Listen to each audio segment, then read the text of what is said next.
Alright folks, we're going to start with 8-3 here, multiplying binomials. Let me zoom in here.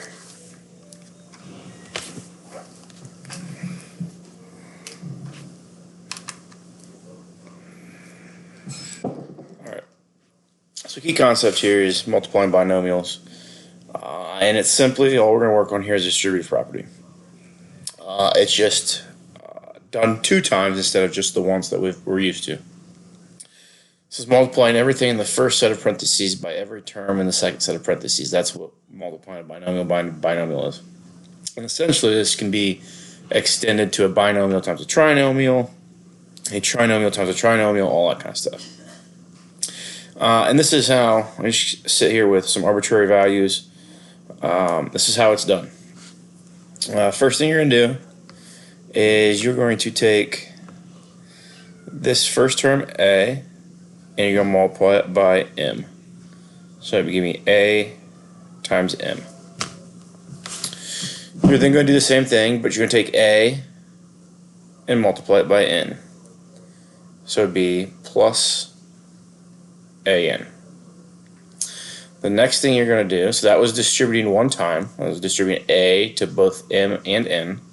You can do the same thing with b then. So b times m, bm, and then b times n, so bn. That's all you have to do when we're distributing, okay? Now there will be a time where we can do some combining like terms and so forth, but right now I'm just going to leave that as it is. When we start getting down here, we might see, at least in this one here, we'll see where we can combine like terms. This is example using numerical values. It says do it before simplifying and then after simplifying and figure out if the answers are the same. And this essentially tells us that what we're doing here is allowed to be done. Okay, when we start putting variables in. We're going to take 3 times 5 gives you 15. 3 times 4 gives you 12. You're then going to add that. So we took 3 distributed to 5 plus 4. We'll take 2 and distribute that to 5 plus 4. So give me 10 and then 8.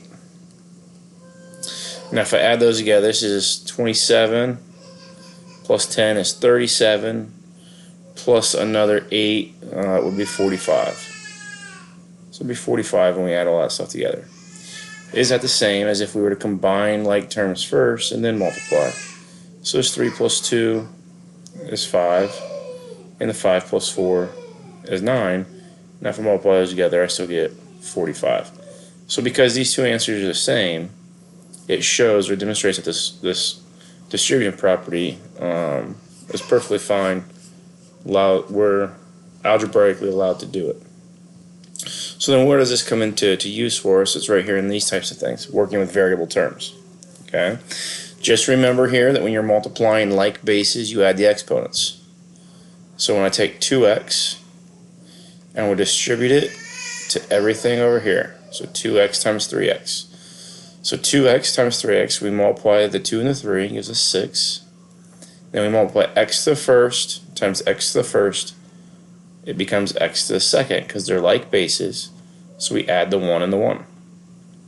We're now going to take 2x and multiply it by negative 7. So 2x times negative 7 is negative 14x.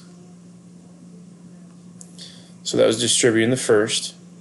Now we'll distribute the second part. So 4 times 3x, so it'll give me a positive 12x. And then 4 times negative 7 gives me negative 28. So now when we do this, and usually this is the way it's going to look and what's going to happen, is that these two terms in blue are like terms. So we can add those together. So we get 6x squared. Negative 14x plus 12x is negative 2x, and then minus 28. And that's going to be our product in simplest form. So now I want to show you, let's use Desmos here to demonstrate that solution.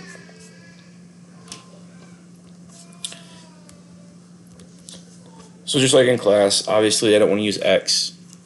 So instead of x, I'll use a. So 2a plus 4, and then 3a minus 7. Okay, so we've got that expression set up. And then we have 6a squared minus 2a minus 28. And now the hope is that no matter what we use as a, you're going to see that the negative 24 and the negative 24 are the same. So that's when a was 1. If a is 2.7, you see that they're the same as well. If it's 4, they're both 60. 4.4, they're both 79.36. And we can go negative as well. Let me see those amounts being the same. And even, makes sense if we tried 0. This is actually kind of a key property we're going to use later on.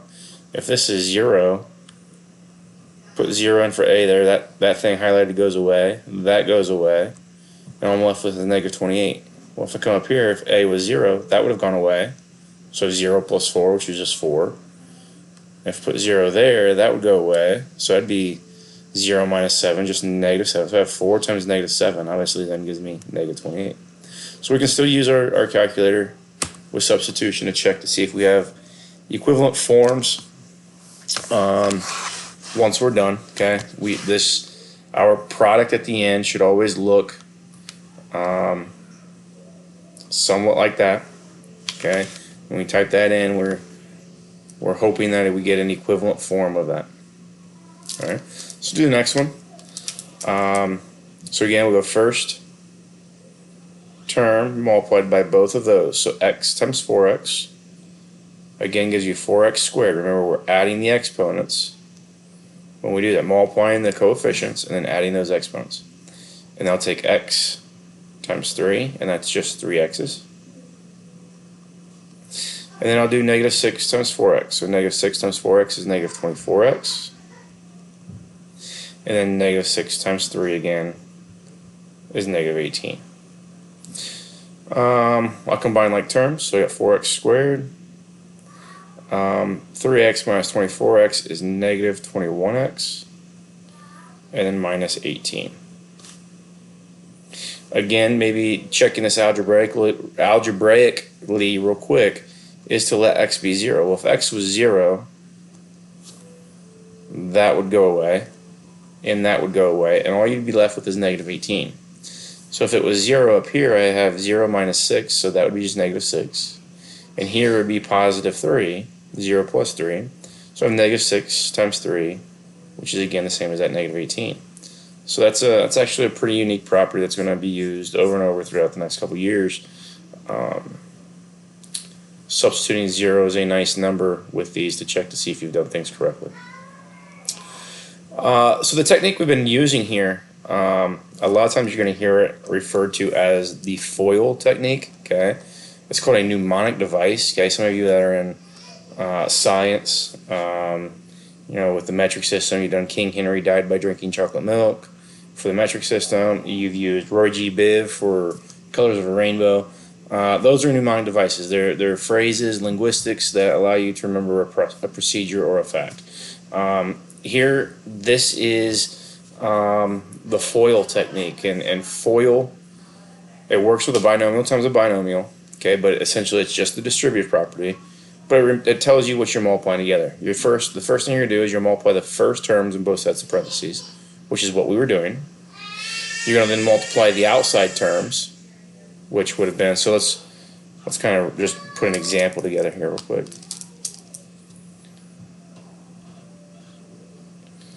So if I say like x plus 3 and x plus 5. So when I went like this, and I distributed that one, so that's first times first. So that's x squared. And then when I did this, if we look at our terms as kind of one continuous statement, these are like the outside values. or outside algebraic components. So we multiplied x times x with first times first, and now it's outside, so it's 5x. And now if we look at these two, so that we're done distributing this first one, then we're going to distribute this, and we'll multiply those two together. Well, if you think about the four terms, those are the two inside terms. So that's where the I comes from.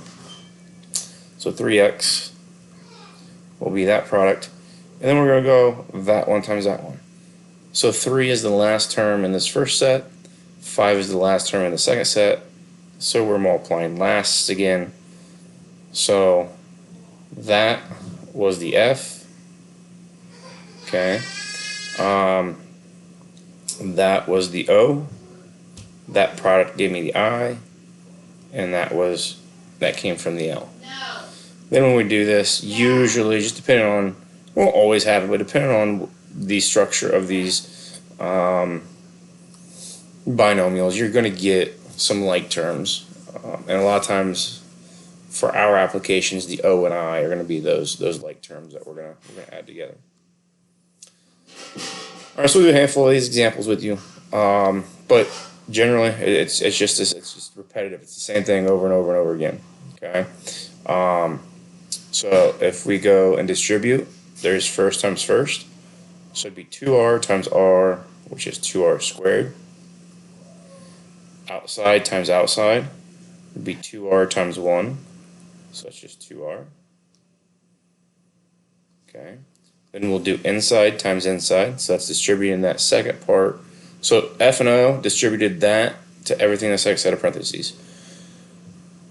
I and L are going to distribute this one to both things in the set of parentheses. So negative 3 times R is negative 3R, and negative 3 times 1 is then negative 3. Like terms right there, so it's going to become 2R squared minus R minus 3. And that's my answer. Do this one. Go A times A. So that's A squared. Remember, that's first times first. Outsides being multiplied together are A times 1, so that's 1A. Inside times inside, that's going to be negative 1A. And then last times last will give me negative 1. This is kind of a unique set because that term there and that one there are opposites. And that happens from time to time. If those are opposites, they're going to add to 0. So then I have A squared minus 1. I'm not sure if you guys can hear my daughter crying in the background. Nothing's wrong. She's fine. I'll skip over this P plus 9 one. Actually, I'll do it. I won't talk through it.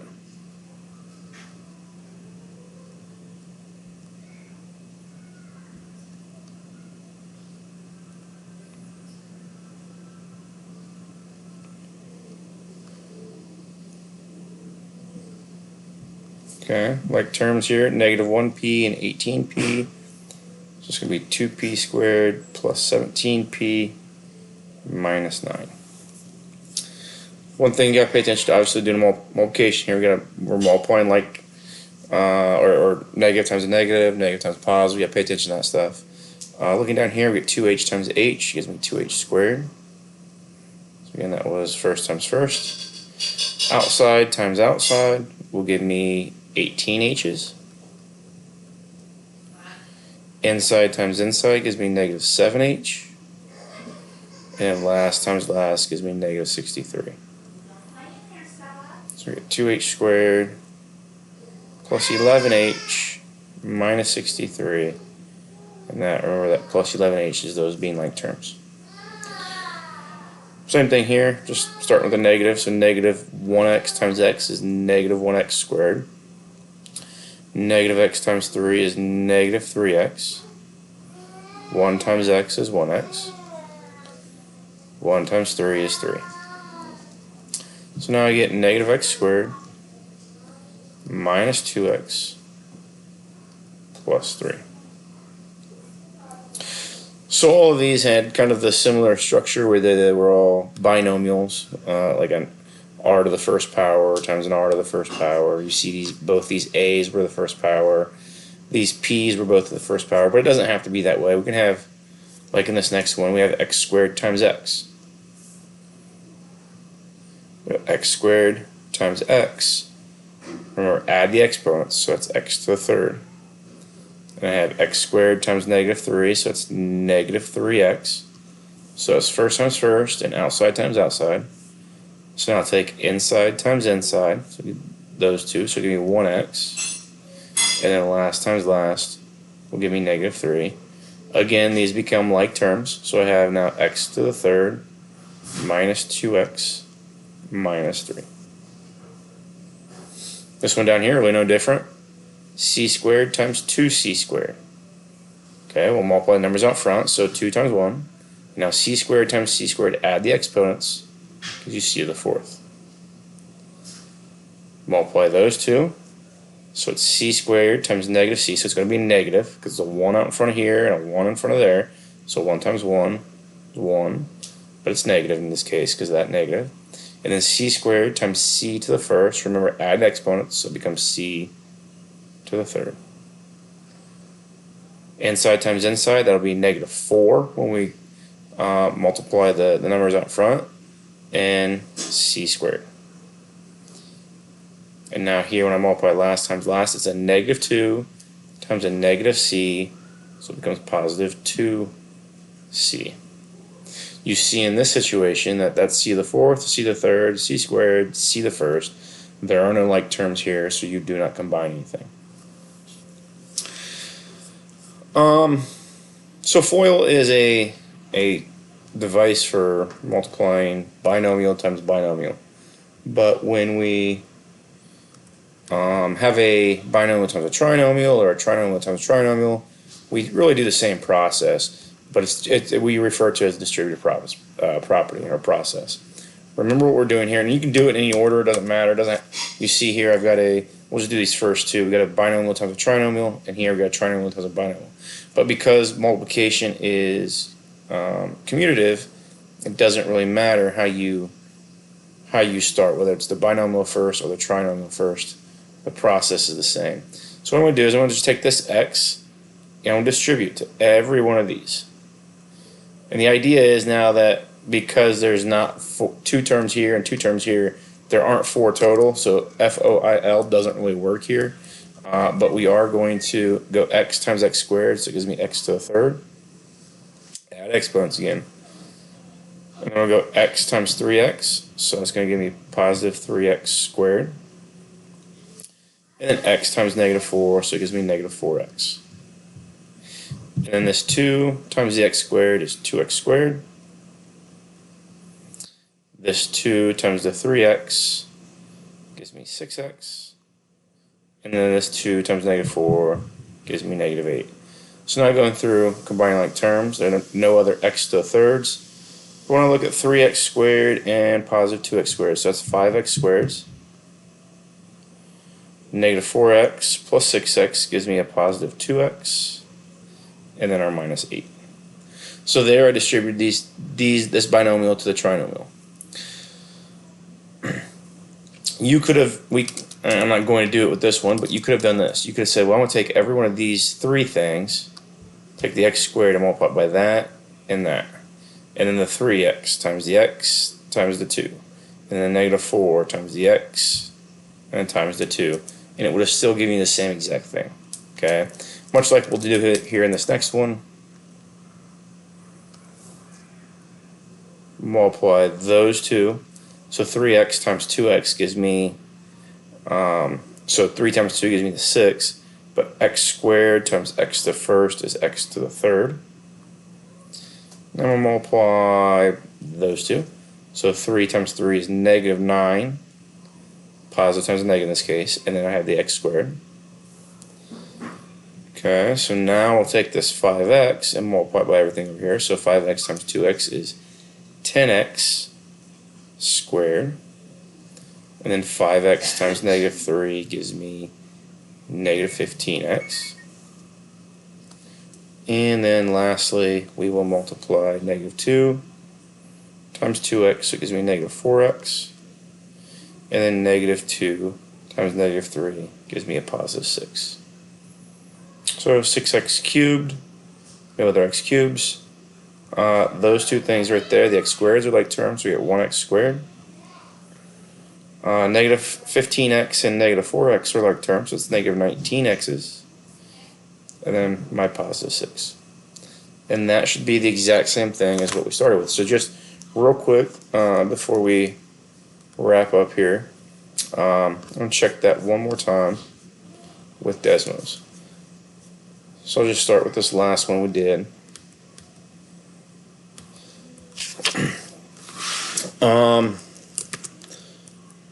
We're going to have 3a squared plus 5a minus 2 and 2a minus 3. That's 1. And then the last one, what we thought as our product, 6a to the third plus a squared minus 19a plus 6. And you see there that they are indeed both giving us negative 6 as a return when a was 1. And no matter what I choose, the two values become the same. So I know that there and that there are equivalent objects, equivalent algebraic statements. Something you could do if you don't like doing the substitution with a, I think we've talked a lot about that in class. You can kind of go back and you can actually use x's here, and we're getting to the point where we're going to graph this stuff. So you see that black graph, that's the black graph created by this equation, okay, or expression. And we can do the same thing here with x's in here. And you see now it's graphing the black one and the blue one, and they're on top of each other. So because they match 100%, that tells us that those two expressions are equivalent. So we're good to go there. I've posted a homework assignment that goes with 8.3. If you have any questions about it, please do not hesitate to contact me and ask those questions.